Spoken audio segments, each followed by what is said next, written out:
Thank you, Mr. Chairman. Mr. Abadi, let me just stay with you. You just started to answer Senator Blackburn's question that not releasing the 1023 or talking about it as a matter of life and death, question of life and death, you said.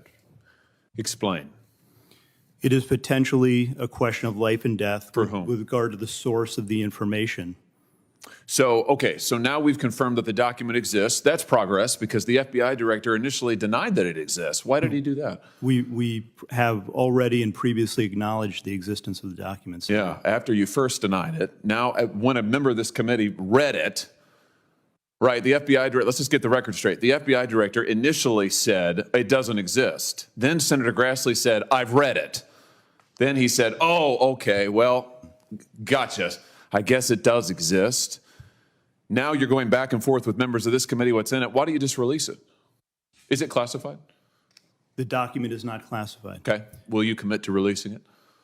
Senator, we'll take that back and we will work with you in this committee. How about just a yes or no? Will you commit to releasing this unclassified document that alleges that the President of the United States, has taken $5 million or more in bribes from a foreign nation? The document has already been released pursuant to a subpoena to the House Oversight Committee. Has it been released to this committee? We will work with this committee within the parameters that are established to meet the request. Will you release the document to the public? It's unclassified. Don't you think the American people have a right to see it?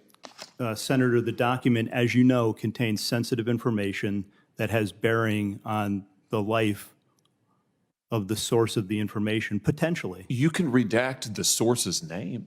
We do this all the time. In some instances, Senator, and I know you know this, that is not sufficient to protect people. And that's what we strive and work to do each and every day. And I hope you would take that seriously, too. Oh, I take it very seriously. But I also take seriously the fact that your institution has repeatedly abused its authority, has repeatedly targeted political opponents. Your institution is the one that went to the door of pro-life protesters with SWAT teams to try and intimidate people because of their speech. Your institution is the one that treated parents as domestic terrorists because of their speech. Your institution is the one that, according to the court, the FISA court, ran 278,000 unwarranted, probably illegal queries on Americans, right? That was your institution, correct? With respect to the compliance incidents, yes, some of the other things you cited, we can take them one by one. They are not. Compliance, you would characterize the unlawful querying 278,000 times of American citizens as compliance issues? We've said before, I've said that it's totally unacceptable. Who's been fired for it? Individuals involved are handled through the disciplinary process. Who's been fired for it?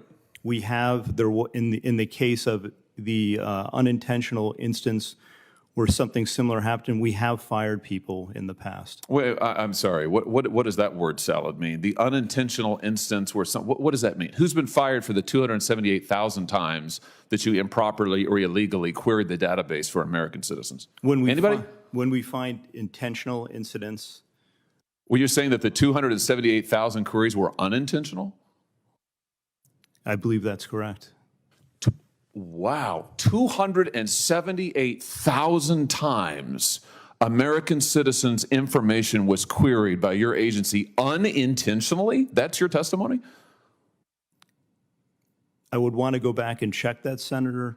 But well, that's what you just told me. My understanding is that the vast majority of Well, wait, that's different. You just said it was. You just said it was unintentional. Now it's the vast majority. Which is it? Do you know? I would want to go back and check it. So you don't know? My understanding is that likely all were unintentional. Likely all. So first it was all of them, then it was vast majority. Now it's likely all. So you don't know is the answer to the question.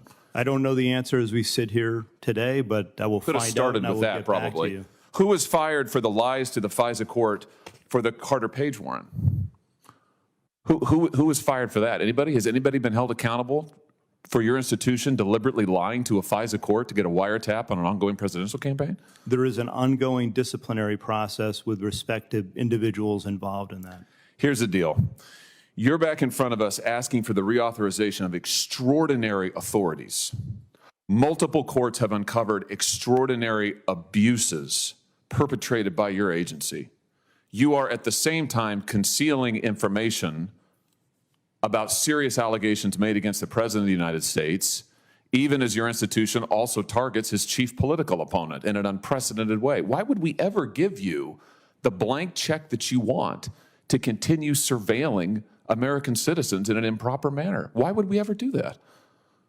Senator, we're here to talk about reforms today. I did get confirmation that the query. No, we're not. We're here to talk about the reauthorization of Section 702. Why would we reauthorize it, given your track record of abuse and illegal improper surveillance and political targeting? Why would we do that? Why would it be appropriate for this body to do that? We've made significant reforms and implemented corrective measures. We've seen significant progress as a result of that, Senator. The queries that you mentioned early were, in fact, unintentional. That's what I was just told by my counterpart. That is an amazing. The earlier question. So your testimony is the 280,000 queries of American citizens was unintentional. That's your final answer? That's how they were assessed by that team that did the review. I'm not satisfied with that. That's why we've implemented further measures, as I announced earlier today. Yeah, I don't believe that at all. And frankly, we've heard from your agency 1,000 times that you're going to do better, will do better. You promised after the abuses of Title I you'd do better, and then we find out that in the meantime you're illegally querying 280,000 American citizens' data. It's unbelievable, frankly. Everything you say is unbelievable. Senator Tillis.